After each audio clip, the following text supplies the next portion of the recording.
I've had this Tesla Model Y for just short of 3 years, and I've put over 50,000 miles on this car, with more than half being highway miles. If you follow my channel, you know that I put out a video specifically about why I don't have paint protection film, or PPF, on this car after 35,000 miles. In that video, the car clearly had issues, but I was overall okay that I didn't have any protection on the car. Now flash forward a full year and I've added another 15,000 miles, and my perspective on PPF, let's just say, has changed. This past summer, my wife and I took this car on an epic 6,000 mile road trip across the top of the US out to the Oregon coast, up into Canada, across British Columbia, and up into the Canadian Rocky Mountains. It was an awesome trip, but I will admit that this trip took us a little off the smooth concrete roads that we're typically used to driving on. It was during that trip that I wished that my car had an extra layer of protection, as the rock chips that I got from that trip were significant. So when Eric at Dry Protected Shop reached out to me on that trip and offered to send me a pre-cut PPF kit for the front of my car, it didn't take much on my part to say yes. In fact, I was convinced that this was something I was going to do anyway when I got home. Now you might be asking, why now? Why after 50,000 miles do I want to add PPF to my car? Well, some wise person once said, the best time to get PPF on a car is when it's brand new, but the second best time is today. Well, it went something like that. So it turns out this kit was perfect for what I was looking for.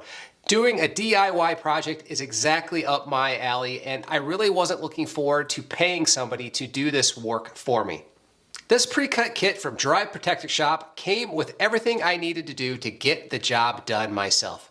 Applying PPF on your own is 100% doable, and I will tell you that I am Dry Protected Shop's perfect crash test dummy for this job. Overall, I would say that I'm pretty mechanically inclined, but put a paint roller in my hands and you'll quickly regret that decision. I'm also the world's messiest cook, and the only reason why my wife puts up with it because I'm actually pretty good at it. The cooking part, not the keeping the kitchen clean part. So let me tell you, if I can successfully install PPF on my car by myself, just about anyone can.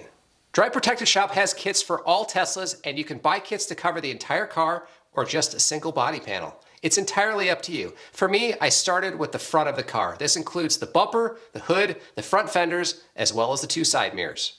Now, I'm talking to you right now from the other side of that process. I do have PPF on the front of my car, and I think it looks great. Is it perfect? Heck no. Am I happy with it? 100%. I'm going to take you through the process and share with you what I learned along the way so you can decide for yourself if applying PPF on your car is right for you. Let's start by talking about the kit itself. The kit is a pre-cut 3M product. It's 8 mil thick PPF. This stuff is pretty thick. Here you can see a piece that when I try to stab something sharp through it, it really takes a lot of work to punch through it. This film is really going to do a good job in providing that next level of protection for your car. The kit comes very well packaged and protected from shipment, and Eric's team also gives you all the necessary spray bottles and squeegees to get the job done. More on that in a minute. Now, before you jump right in, you need to make sure that you properly protect the surface of the car in order to ensure that you're going to have a good experience. Dry Protected Shop has a number of tutorials and videos showing exactly what you need to do to make that happen. Now, I'm not going to downplay these steps. The more time you spend prepping the surface, the better and easier of a time you will have. The first step in the process is get your car clean, and you need to wash your car. You need to make sure all the buildup, tar, bug guts, bird poop, tree sap, and any other contaminants that are on your paint are removed. And for me, I use Simple Dawn soap, something that doesn't have wax in it, and that's important. Second, you need to remove any wax, grease, fingerprints, sealants, or anything else that might be on the surface, because if you don't do this, you're going to run the risk of the PPF not sticking properly. I did this by doing a clay bar treatment on the car as well as using a degreaser spray, and then I finally followed it up with an isopropyl alcohol wipe. At this point, you need to pay attention to the edges, even the ones that you can't see, like under the edge of the hood. For a few panels, the PPF will wrap around the edges, and you need to ensure that these edges are properly cleaned. If there's one area that I didn't do a good enough job on, it was with these edges, so take the time, get them clean. At this point, the car is ready to go, but you aren't ready just yet. PPF goes on wet and you will need a combination of two spray bottles. One is called a slip solution, the other is called a tack solution. These do exactly what you think they might do. The slip solution allows the PPF to move around on the surface of the vehicle, allows you to position where it needs to go. The tack solution helps the PPF stick in place once you have it in the right place. The slip is just water and a little bit of baby shampoo. The directions are literally right on the bottle, and the tack solution is simply hot water. Some installers say that the tack solution needs to be a mix of IPA or isopropyl alcohol and water. However, if you get the mix wrong and you make the IPA too strong, you run the risk of ruining the glue on the PPF, and this will leave a permanent haze under the PPF, and there's literally nothing you can do about it. So they recommend you stick with hot water. Now you're ready to get started. Wait. Before you even got to this point, you should have watched the Dry Protected shop videos. I bet I watched Eric from Dry Protected apply PPF 2 or 3 times to a Tesla, and I came away thinking that this is going to be a piece of cake. Don't be fooled. Eric is a straight up PPF ninja and makes this look absolutely easy. While this is 100% doable, if this is your first time, you better expect it to take about 2 to 3 times longer per panel than what it took Eric. At least that's what I found in my experience. In total, applying the PPF to the front of the car took the better part of an entire weekend. Make sure you give yourself enough time and energy to do this job. It would also be helpful for you to get someone to help you with this. I started this process by myself, but it was clear to me that I needed a second set of hands when I got to the more challenging surfaces like that front bumper. Okay, now that the car is prepped, and you feel like you've watched the videos, you feel like you're ready to go, I recommend you start by applying a sample square just to get the feel of it. Okay, that was easy, wasn't it? Well, while the process of putting on larger pieces is the same, the size and the shape of the car can make this a bit more challenging in certain places. So let's get the hood done. Start by hitting the hood with the slip. More is better here. Position the PPF and peel back the holding paper and put it onto the car. You can peel it up and hit the back side of the PPF with the slip solution. Make sure you hit the top too. This allows the squeegee to easily slide over the surface. The kit comes with some great examples to show you where you should tack and where you should stretch and what you should start with and what you should move to next. With the hood, there isn't much stretching involved. Work your way around and push out all the slip solution and bubbles. You know you have it down when you don't have anything underneath the PPF. It should look like one complete surface without defects. Now's a good time for me to stop and explain some of the things that I did wrong. First, there are a couple of places on the car where I have trapped cat hair. Yeah, I said it. I have a black cat and I have trapped cat hair. The thing is that she never comes into the garage and I even had on clean clothes, but I still managed to get a couple of cat hairs under the PPF. And trust me, it is really hard to see when you're applying the PPF, but once things are dry, they jump out and they look very clear and there's nothing you can do about it. Now, if you have a pet, make sure you do the necessary surface prep on yourself as well as that car. Second, I ended up with some debris that blew in my garage while I was applying the PPF. Like the hair, these are also hard to see at the time you're putting on the PPF. So if you can work in enclosed space, that is something I would highly recommend. But on this particular day for me, it was difficult because it was so hot outside, I would have melted faster than the Wicked Witch of the West if I had tried it. I'm melting! Melting! Oh, what a world! What a world! Okay, lessons learned at this point, so let's just carry on. Once the main hood was down, I was left with folding the edges. Now the best way to handle this is to hit the edges with the tack solution to clean out any remaining slip and just let it dry, air dry, for about 1 to 2 hours. During this time, the glue on the PPF will get tacky and you can start to very slowly work around the edge with your fingers to wrap that PPF under the hood. Take your time. If you do it correctly, you won't have any visible creases or fingers. I was mostly successful.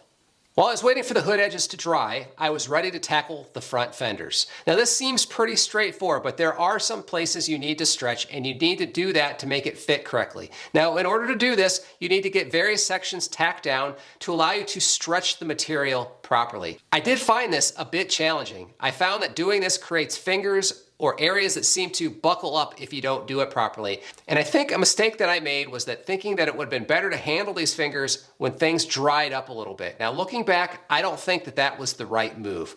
Most of the fingers, from what I can tell, were a result of improper stretching. So in my opinion, you're better off dealing with that when things can still move around. If you get a buckle, it's likely you need to stretch it, and it may not be obvious where you need to stretch it. Both fenders overall went okay, and then I moved on to the mirrors. These are the smallest sections, but let me tell you, they are tricky to get done because they are a complex shape. There's nothing flat on them. And I tried to put the first one on normally with only slip solution and tack, and let's just say it didn't go very well. I ended up ruining one of them, and fortunately for Dry Protected Shop, they actually give you 2 cutouts for each side mirror. They probably figured out that you were going to do what I did. Now, if you watch the video from Dry Protected, you will see that they recommend using hot water to help with stretching the material. I will tell you now that heating the PPF with hot water does make it stretch much easier. I used a bucket of hot water on the passenger mirror cover, and it was much easier to get in place without fingers. Now, after I was almost completely done with this project, I realized I made an absolute boneheaded move on my part. You see, I have hot and cold running water in my garage. And toward the end of this project, I made this realization and started using hot water directly from the hose to help me heat the PPF and allowing me to stretch it in place. Let me tell you, this made a huge difference. By this time, it was getting to be late afternoon on day 1, so I decided to pick things up on the next day. All I had left to do was to tackle that front bumper, and I knew it was going to be much more difficult than anything else I did up to that point. However, I was starting to get pretty good at it, so my confidence level was high. I will also say that I don't know how I would have done the front bumper without an extra set of hands from my wife. We worked carefully, and there was a good amount of stretching that we needed to do. However, when I was done, I think the actual bumper turned out to be the best panel yet. As I stated at the beginning, this is a pre-cut set, and for me, I got a set where the front bumper is broken out into multiple pieces, and this made a huge difference in how you apply it. Lastly, I was able to put the PPF on the headlights and the fog lights. These were super simple. At this point, I let everything sit, and over the course of the next couple of hours, I folded over any edges that I needed to attach. So all the panels were applied. So the body panels are done. You're done, right? Nope. Now I'm sure that Eric, the PPF Ninja, can do this without any air bubbles, but I guarantee you, you will have a number of small air bubbles that you will need to deal with. And that's okay, because there's a way to deal with it. Now what you need to do is get yourself some diabetic syringes at your local drugstore. As it turns out, I didn't have to do that because I used to have a diabetic cat and I already had a box. Simply use the syringe to carefully poke a hole in the PPF where the air bubble is, and you can push all the air out. It's no problem. Simply go around the car, take care of any that you find. And for me, I did this over the next few days, and I dealt with them as soon as I noticed them. Now I can finally call this project done, and I know right now that the front of my car is going to be as protected as it possibly can, and that the paint chips and issues that I have with my car aren't going to get any worse than it is right now. I will admit that this project is one of the more time-consuming projects I have done with this car. It also takes patience, and I can't say enough about the preparation of your car and making sure it is ready for the PPF. If you can work inside and away from contaminants, that will be much better for you. As you know, the paint wasn't smooth or perfect because I had 50,000 miles worth of wear and tear on this car, and I'm sure that that made things a little more difficult for me compared to putting PPF on a surface of a relatively new car. And if you think that PPF will cover up any issues, it won't.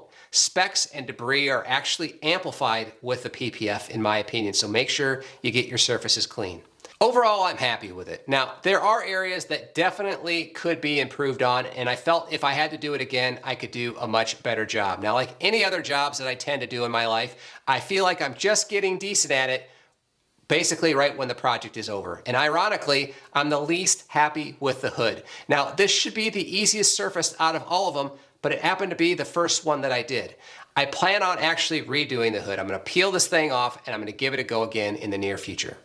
DIY paint protection film, PPF, is this right for you? Well, if watching this video makes you think that you can do this yourself, then I can guarantee you 100% you can. As I said earlier in this video, I'm the PPF crash test dummy. If I can do this, absolutely anybody can.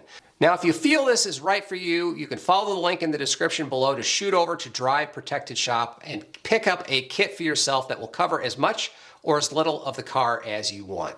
Now, hopefully you found this video helpful. If you did, please tap that like button, and if you're new to the channel, please consider subscribing. Also, if you're thinking about picking up a Tesla of your own, make sure you use a referral link to save money on that purchase. Use any referral link, I don't care whose, but if you want to use mine, that would be great. Thanks so much for watching, and we'll catch you on the next video.